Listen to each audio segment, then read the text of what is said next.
for the parent are astounding, because you pay quite a bit for university education.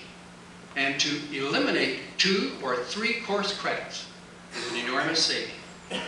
We have trained the teachers at a community expense, both from the Lord Mayor's fundraisers, from the Virgil Businessmen's Association, from the Rotary Club. We have put the money up to train your teachers to get ready for International Baccalaureate. There isn't a single place in the current usage of that program where population has gone down. You're concerned it's just going to shuffle people around the DSBN schools? No. It does attract from outside the region to a DSBN-sponsored program in International Baccalaureate.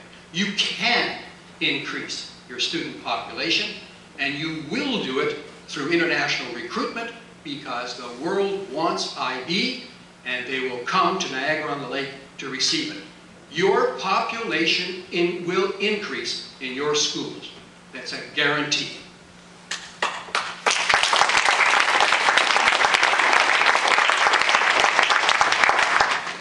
IB is not exclusive.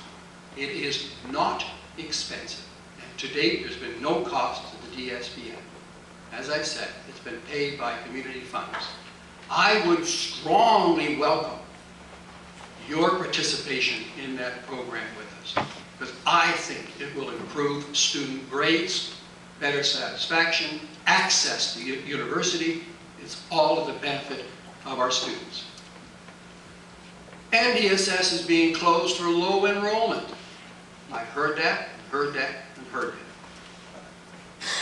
The elephant in the room is NDSS is being closed to boost the enrollment in St. Catharines and avoid the tough decision of closing the St. Catharines School. Why are we being put at the altar? NDSS is a vibrant community with a long history, and the community has spoken and said, we wish this to continue. Let me recap. The community has voiced overwhelmingly with that survey to retain its high school. I say retain, not to keep the school. To retain high school education by right-sizing and building the proper school. The town council has actively sought to work together to retain this school. An exchange of letters between you, sir, as the chair, the Lord Mayor of Niagara-on-the-Lake, on going forward together as a partnership to the ministry to construct a right-sized, low-enrollment educational complex high school in Niagara-on-the-Lake. That's what we want you as trustees to allow us to do. Over the past time, we have put money into sports, into IB, into agriculture, which I will get to, into more ag courses. We have tried as best we can to show that this community wants to retain its high school. We need to think out of the box. We need to stop this enormous transportation cost of $1 million a term. We've got to aspire to this carbon neutral policy that's coming at us. You can do it with the reduction in transportation. It's a sin. This is not 10, 15 years ago where gas was 25 cents. We're looking at $1 a liter. It's something, as a fiduciary responsibility of each of you trustees to take this into consideration. My recommendation would be to ensure high school education continues in Niagara-on-the-Lake at NDSS as you move forward to right-size the school in a partnership with the town. And if we can't find a solution, if we're going to remain in our implacable positions, I would recommend that you advise your trustees, or excuse me, the trustees instruct your staff to seek an arbitration process between the town and the board to find solutions that work. The last thing we as taxpayers need is to have taxpayer dollars fighting other taxpayer dollars in a court. It is absolutely unnecessary. I advise my students at Niagara College on arbitration and mediation, and I'm recommending that to you, trustees, to instruct your staff to find a way for a compromise, a solution that works, and avoid the conflict that we're having. You can read this from your printouts. I certainly can't see it up there now. But there are many, many, many things that the town, the community has tried to do over the past year.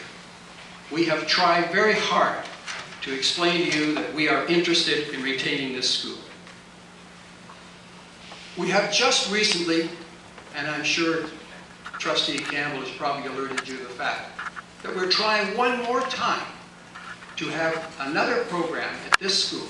It doesn't just shuffle students, it attracts students from other places. So allow me to introduce this, please.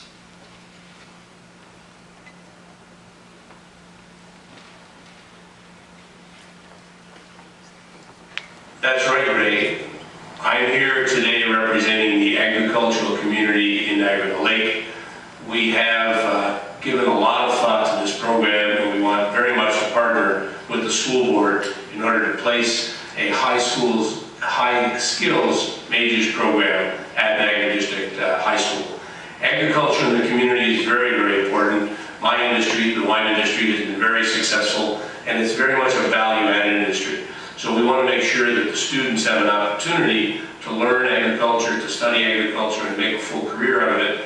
We have in the Niagara region the Cool Climate, Enology, and Viticulture Institute at Brock University, which was put in place by the community. We have Niagara College, and they have both a viticulture and enology program, and also a food hospitality service that teaches people how to take local food and provide it, put it on a plate, cook it, and present it, which then ties into agritourism, another huge opportunity for the community. A good example of industry partnership is that at the post-secondary level, we have Covey, we have Niagara College. I've talked to Alistair Summerlee, the president of the University of Guelph, and they very much support the idea of having agriculture taught at the secondary school level because it gives students an opportunity to be exposed so then they can pick a career, whether they're going to college or university, which is very, very fundamental, so that opportunity at Niagara College, which is surrounded by agriculture.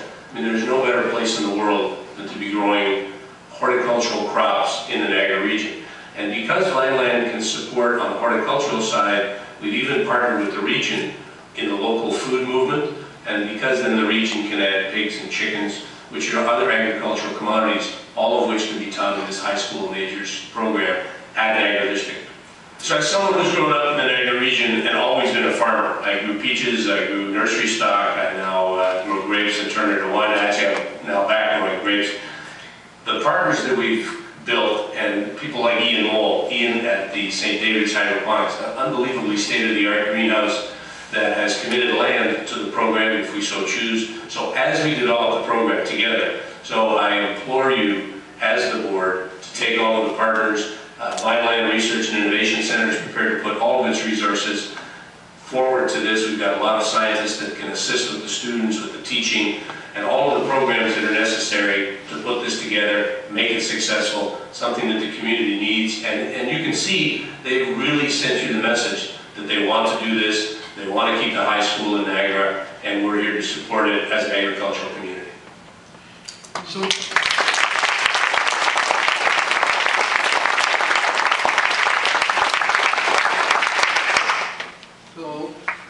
Mr. Chairman, trustees, we're presenting this to you as a community commitment to excellence in education in Niagara-on-the-Lake. And Mr. Zeraldo speaks for the business community, as does the Chamber, to say that we wish you to look at this seriously and go to a right-sized solution, go to a mediation effort, but find a way to satisfy the needs of the students in Niagara-on-the-Lake without $1 million a year in busing. Thank you very much.